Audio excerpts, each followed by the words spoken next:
तो नमस्ते, आप देख रहे हो पीपी न्यूज भोजपुरी। तक का हाल वाह भाई लोग। चैनल पर नया चैनल सब्सक्राइब कर लेना और इसी तरह प्यार दुलार जरूर दीजिए। तो आज बात करने वाला हूँ, फाइनली पोस्टर देख के आप लोगों को मालूम पड़ गया हो कि संघर्ष 2 मूवी के बारे में बात करने जा रहा हूँ। तो संघर्ष 2 मूवी बहुत जल्द आने वाला है, वर्ल्ड वाइड रिकॉर्ड से आने वाला है और इसका टीजर मिलेगा 14 तारीख देखने के लिए हम लोग को।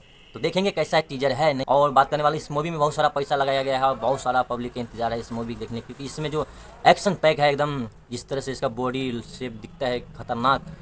और पोस्टर लॉन्च कर दिया गया है फर्स्ट लुक, और टीजर आने वाला है 14 तारीख को। तो हम लोग को इंतजार रहेगा, 14 तारीख को देखेंगे। और खास करने में बात करने वाला हूँ आज की 14 तारीख को पवन सिंह का भी गाना एक आने वाला है 30 कंपनी से। तो आप लोग को वो भी देखेंगे कैसा है। और इस मूवी में संघर्ष 2 मूवी में बहुत ज़्यादा पैसा बोला हुआ है कि लगाया गया है, पता नहीं लगाया है कि नहीं, मुझे नहीं मालूम, बट लगाया गया है क्योंकि एक्शन पैक मूवी है और लुक ज़बरदस्त है।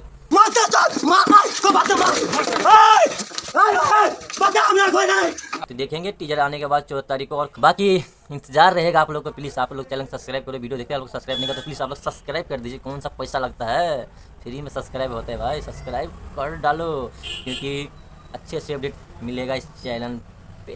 क्या हो भाई, सब्सक्राइब कर दो यार, क्यों भाव खा रहे हो, पैसा थोड़ी लगता है यार। चलिए छोटा सा अपडेट था, देखते हैं, बाय बाय।